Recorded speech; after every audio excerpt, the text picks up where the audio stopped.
ओम शांति पाल भाई। ओम शांति ईश्वर भाई। पाल भाई, हम आज की मुरली रिवीजन कर रहे हैं जी। और आज बाबा ने खास बोला है, परिचय की बात आज बाबा ने बोला है कि बच्चे में कल्प कल्प आके तुम बच्चों को अपना परिचय देता हो, तो तुम बच्चों को भी यथार्थ परिचय देना है सबको। लेकिन बच्चे कहते हैं बाबा को कि बाबा आपका परिचय देना बहुत मुश्किल है। यह सुनकर बाप को वंडर लगता है। बाबा बोलता है क्यों वंडर लगता है? बाबा बोलता है अरे मैंने जैसे आपको मेरा परिचय दिया वैसे आपको भी देना है, इसमें मुश्किल क्या है? बाबा बोलता है। तो बाबा ये सुन के वंडर खाता है। तो बाबा बोलता है सदा स्मृति रहे कि मैं अकाल मूर्त आत्मा हूं, ये तख्त नशीन पे बैठा हूं, अकाल तख्त नशीन पे बैठी हूं, तो ये सदा स्मृति रहे, बाबा ने बोला। इसलिए बाबा ने धारणा के लिए खास आज बोला है कि हद और बेहद से पार जाना है, बेहद की बुद्धि में रहना है, उपराम रहना है, इन दोनों चीजों से उपराम बाबा ने खास आज बोला है। तो बेहद बाप से बेहद की मिल्कियत मिलती है। तो कर्म अकर्म विकर्म की गुह्य गति को जान, अब इस समय कोई भी विक्रम नहीं करना है, खास बाबा ने बोला है पाल भाई, और पढ़ाई पर अटेंशन देना है। तो इस तरह बाबा ने आज एक तो परिचय की बात कही है, दूसरी धारणा की बात कही है, स्वोन्नति की बात कही है। तो ये 3-4 टॉपिक पे बाबा की आज मुरली चली है। तो और भी बहुत सारी बातें बाबा ने डिटेल में बताई है मुरली के अंदर। तो पाल भाई थोड़ा डिटेल बताइए मुरली का आज। ओम शांति ईश्वर भाई। ओम शांति। आज हम लोग 21 सितंबर 2024 की मुरली रिवीजन कर रहे हैं जी। आज खास बाबा ने अपना परिचय आकर के दिया है। अपना परिचय दिया है। बाबा कहता है मेरा परिचय फिर आपको सबको देना है। और कई बच्चे कहते हैं कि हम बाप का परिचय कैसे दें, तो बाबा को फिर आश्चर्य लगता है। जैसे मैं आपको परिचय दिया हूँ अपना, वैसा आप दूसरों को परिचय दो। बस इजी है। आप एक आत्मा हो, परमात्मा की संतान हो। सब आत्माएं निराकार हैं, तो उनका बाप भी निराकार हो गए, यही तो परिचय देना है। बाबा ने कहा। समझ में आया? तो बाबा ने कहा है बाबा आकर के, जैसे आपने बताया बाप का परिचय, खास इसी के ऊपर मुरली है। आपने सुनाया तो उसको फिर मैं रिवाइज नहीं करता हूँ। बच्चे जानते हैं बाबा मत देते हैं। क्या मत देते हैं? रूहानी बाप को याद करो तो तुम्हारे पाप भस्म हो जाएंगे जी, जिसको योग अग्नि कहते हैं। फिर बाबा ने आज फिर दोबारा रिवाइज किया है। जैसे बाप का परिचय है तो जरूर तुमको बाप का परिचय दूसरों को भी दे सकते हो, प्रश्न ही नहीं उठेगा कि कैसे देना है। जैसे तुमने बाप को जाना है, ऐसे तुम भी कह सकते हो हम आत्माओं का बाप तो एक है, उसमें मुझने की क्या बात है। कोई कहते हैं बाबा आपका परिचय देना मुश्किल है, बाबा कहते हैं मुश्किल की क्या बात है। अरे जानवर भी इशारे से समझ जाते हैं कि मैं फलाने का बच्चा हूँ। तुम भी जानते हो कि हम आत्माओं का वह बाप है, हम आत्मा भी इस शरीर में प्रवेश है। जैसे बाबा ने समझाया है आत्मा काल मूर्त है, ऐसे नहीं कि उसका कोई रूप नहीं है। बच्चों ने पहचाना है, बिल्कुल सिंपल बात है, आत्माओं का एक ही निराकार बाप है जी। बाबा ने कहा ऐसा कोई इस दुनिया में नहीं होगा जो अपने बाप को और उनकी रचना को ना जानता होगा। बाप के पास क्या प्रॉपर्टी वह सब जानते हैं। कोई भी बच्चा होता है इस दुनिया में जी, वो जानता है। बाबा ने कहा यह है ही आत्माओं और परमात्माओं का मेला। यह कल्याणकारी मेला है। बाप ही कल्याणकारी है, बहुत कल्याण करते हैं। बाप को पहचानने से समझते हो बेहद के बाप से हमको बेहद का वर्षा मिलता है।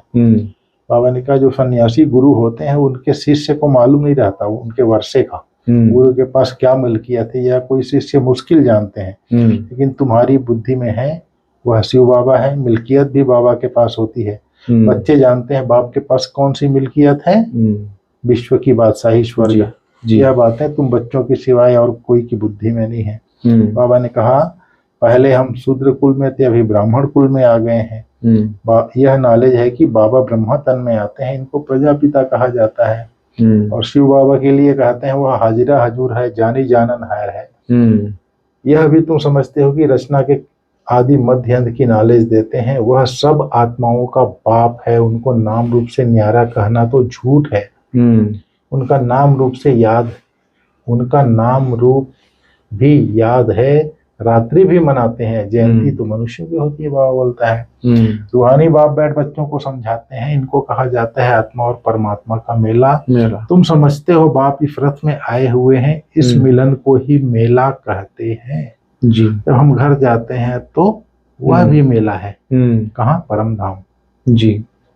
फिर बाबा ने आज कहा है, अपने आप को बाबा ने बोला है, बाप समझाते हैं मैं धोबी हूँ, मैं योग बल से तुम आत्माओं को शुद्ध बनाता हूँ, फिर भी तुम विकार में जाकर अपना श्रृंगार खराब कर देते हो, गंवा देते हो।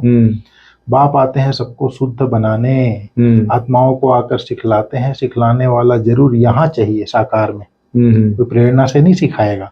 पुकारते भी हैं आकर पावन बनाओ, कपड़ा भी मैला होता है तो उनको धोकर शुद्ध बनाया जाता है। तुम भी पुकारते हो ये पतित पावन बाबा आकर पावन बनाओ। आत्मा पावन बने तो शरीर भी पावन मिले। तो पहली मूल बात होती है बाप का परिचय देना। बाप का कैसे परिचय देना है यह तुम पूछ नहीं सकते हो, तुमको भी बाप ने परिचय दिया है तब तो तुम यहाँ आए हो जी। बाबा बोलता है। फिर बाबा ने कहा है, बच्चे ऐसा कभी बार बार आज रिवाइज किया बाबा ने, हम बाप का परिचय कैसे दें। तो बाबा बोलता है, ऐसे प्रश्न सुनते हैं तो डर लगता है, बाप का परिचय नहीं दे सकते। बाबा बोलता है, बाबा कहता है बाप ही सर्व की सदगति करते हैं, सदगति कब करेंगे यह भी अभी तुमको पता पड़ा है, कल्प कल्प कल्प के संगम युग पर आकर सर्व की सदगति करेंगे। बाबा ने कहा बाकी नॉलेज तो बिल्कुल इजी है, बाकी याद की यात्रा में टाइम लगता है, ऐसे बाप को तो कभी भूलना नहीं चाहिए। बाप कहते हैं मामेकम याद करो तो पावन बन जाएंगे, मैं आता ही हूँ पतित से पावन बनाने जी। तुम अकाल मूर्त आत्माएं सब अपने अपने तखत पर विराजमान हो, बाबा ने भी इस तख्त का लोन लिया है। इस भाग्यशाली रथ में बाप प्रवेश करते हैं। कोई कहते हैं परमात्मा का नाम रूप नहीं है, यह तो हो नहीं सकता, उनको पुकारते हैं महिमा गाते हैं तो जरूर कोई चीज है ना। तमो प्रधान होने के कारण कुछ भी नहीं जान समझते नहीं हैं। बाप समझाते हैं मीठे मीठे बच्चों, इतनी 84 लाख योनियां तो कोई होती नहीं है ही 84 जन्म। एक बहन बोलती है मैं ज्ञान में पहले आया था, क्या अच्छा लगा आपको? मेरे को बहुत अच्छा ये लगा कि कीड़े मकोड़ों को देखती हूँ तो 84 लाख योनि में जाना पड़ेगा, कीड़ा मकोड़ा बनना पड़ेगा। लेकिन यहाँ पर जब 84 जन्म का देखा, सीढ़ी को चक्र को देखा तो मेरे को बहुत खुशी हुई, बोलती है। सही है। फिर बाबा ने कहा बाप आते हैं संगम युग पर, इस पुरानी दुनिया को चेंज करने, ब्रह्मा द्वारा नई दुनिया की स्थापना फिर से करते हैं। वह तो लाखों वर्ष कर देते हैं। कौन कह देते हैं? शास्त्रवादी। कोई बात याद भी ना आ सके लाखों वर्ष में। फिर बाबा ने कहा महाप्रलय भी कोई होती नहीं, बाप राजयोग सिखलाते हैं, फिर राजा ही तुम पाते हो जी। इसमें संशय की बात नहीं कहता है बाबा। तुम बच्चे जानते हो पहले नंबर में सबसे प्यारा है बाप, फिर नेक्स्ट प्यारा है श्री कृष्ण। तुम जानते हो श्री कृष्ण है स्वर्ग का पहला प्रिंस नंबर 1, वही फिर 84 जन्म लेते हैं, उसके ही अंतिम जन्म में मैं प्रवेश करता हूँ। अब तुमको पतित से पावन बनना है, पतित पावन बाप ही है, पानी की नदियां थोड़े ही पावन कर सकती है बाबा कहते हैं। फिर बाबा ने कहा बच्चे कभी भी मुझे नहीं कि बाप को याद कैसे करें। अरे तुम बाप को याद नहीं कर सकते हो? एडॉप्टेड बच्चों को जिस बाप से मिल्कियत मिलती है उनको भूल सकते हैं क्या? दुनिया में भी कोई बड़ा आदमी किसी को गोद लेता है तो अपने बाप को भूलेगा क्या? बेहद के बाप से बेहद की मिल्कियत मिलती है तो उनको भूलना थोड़ी ही चाहिए। लौकिक बच्चे बाप को भूलते हैं क्या? परंतु यहाँ माया का अपोजिशन होता है, माया की युद्ध चलती है। सारी दुनिया कर्म क्षेत्र है। कौन सा क्षेत्र है? कर्म क्षेत्र, कुरुक्षेत्र। अच्छा, कुरुक्षेत्र। कर्म क्षेत्र को ही शास्त्रों में कुरुक्षेत्र बोल दिया है। आत्मा इस शरीर में प्रवेश कर यहाँ कर्म करती है। बाप कर्म अकर्म विकर्म का भी राज समझाते हैं। यहाँ रावण राज्य में कर्म विकर्म बन जाते हैं। सतयुग में रावण राज्य ही नहीं तो कर्म अकर्म हो जाते हैं। क्या होते हैं? सतयुग में कर्म अकर्म है, यहाँ विक्रम करते लोग, श्रेष्ठ कर्म भी यहाँ होते हैं।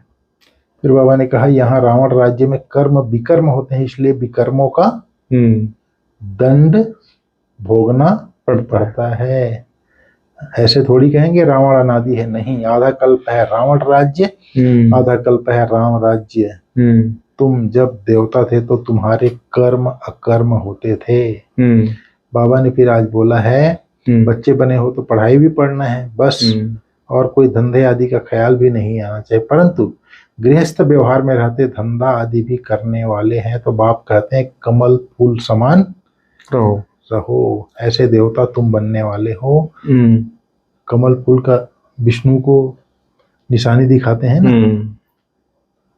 तो बाबा कहते हैं कमल फूल के समान रहो, ऐसे देवता तुम बनने वाले हो। कैसे? लक्ष्मी श्री नारायण जैसा जी। यह निशानी विष्णु को दे दी है क्योंकि तुमको शोभेगा नहीं। रहना हमको है अभी कमल पुष्प के समान न्यारा और प्यारा, लेकिन कमल किसके हाथ में दे दिया है? विष्णु के हाथ में दे दिया है, क्योंकि हमको शोभेगा नहीं अभी। बाबा कहता है यह विष्णु के दो रूप लक्ष्मी नारायण बनने वाले हैं, वह है ही अहिंसा परमो देवी देवता धर्म। वहां कोई विकार काम कटारी भी नहीं होती, ना कोई लड़ाई झगड़ा भी नहीं होता। तुम डबल अहिंसक बनते हो। समझ में आया? कंचन वह है गोल्डन दुनिया, कंचन दुनिया, आत्मा और काया दोनों कंचन बन जाती है। कंचन काया कौन बनाते हैं? बाप जी। अभी तो आयरन एज है ना। अब तुम कहते हो सतयुग पास हो गया, कल सतयुग था ना। तुम राज्य करते थे, तुम नॉलेजफुल बनते जाते हो, सब तो एक जैसे नहीं बनेंगे। फिर आज बाबा ने कहा है मैं आत्मा अकाल तख्त नशीन हूँ, इस स्मृति में रहना है, हद और बेहद से पार जाना है, इसलिए हदों में बुद्धि नहीं फंसानी है। बेहद बाप से बेहद की मिल्कियत मिलती है। कौन सी मिल्कियत मिलती है? स्वर्ग की बादशाही। इस नशे में रहना है। कर्म अकर्म विकर्म की गति को जान विकर्मों से बचना है जी। कर्म फल को जान करके कर्म अकर्म और विकर्म तीनों की गति को जान विकर्मों से बचना है। पढ़ाई के समय धंधे आदि से बुद्धि निकाल देना है जी। आज बाबा ने कहा बहुत बढ़िया वरदान दिया है। फ्री मत की लगाम को टाइट कर मन को वश करने वाले बालक सो मालिक भाव। दुनिया वाले कहते हैं मन घोड़ा है जो बहुत तेज भागता है, लेकिन आपका मन इधर उधर भाग नहीं सकता क्योंकि श्रीमत का लगाम मजबूत है। जब मन बुद्धि साइड सीन को देखने में लग जाती है तो लगाम ढीला हो जाता है, और ढीला होने से मन चंचल होता है। इसलिए जब भी कोई बात हो, मन चंचल हो, तो फ्री मत का लगाम टाइट करो तो मंजिल पर पहुंच जाएंगे। बालक सो मालिक हूं, इस स्मृति से अधिकारी बन मन को अपने वश में करो। तो बाबा ने कहा फ्री मत की लगाम क्या है? बाबा की फ्री मत क्या है? अपने को आत्मा समझ परमात्मा बाप को, अपने को आत्मा समझ परमात्मा बाप को याद करो। दूसरा पवित्र बनो, योगी बनो। तो ये फ्री मत है परमात्मा की। ये लगाम को टाइट करके रखो, पकड़ के रखो। लगाम को टाइट करने के लिए क्या किया जाता है? पकड़ के रखा जाता है, अर्थात स्मृति में रखना है। पवित्र बनना है, योगी बनना है जी। ये सारी जो भी श्रीमत बाबा की मिली हुई है, अपने को आत्मा समझ परमात्मा को बाप को याद करना है, तो उस स्मृति में रहना है, उस स्थिति में स्थित होना है। ये श्रीमत की लगाम टाइट करना है। तो बाबा ने कहा श्रीमत की लगाम टाइट करो तो मंजिल पर पहुंच जाएंगे। बालक सो मालिक हूं, इस स्मृति से अधिकारी बन मन को अपने वश में रखो। आज का स्लोगन है सदा निश्चय हो कि जो हो रहा है वो भी अच्छा, जो होने वाला है वह और अच्छा, तो सदा अचल अडोल रहेंगे। तो निश्चय बुद्धि जो होगा, निश्चय बुद्धि का स्लोगन ही है जो हुआ अच्छा हुआ, जो हो रहा है अच्छा हो रहा है, जो होगा और अच्छा होगा। बुराई में भी अच्छाई होगा। चिंता शब्द की अविद्या होगी। जो इस संकल्प को बुद्धि में स्मृति में रखता है, स्मृति में रख के उसको यूज करता है, वो सदा अचल अडोल रहेगा। ओम शांति। ओम शांति। धन्यवाद।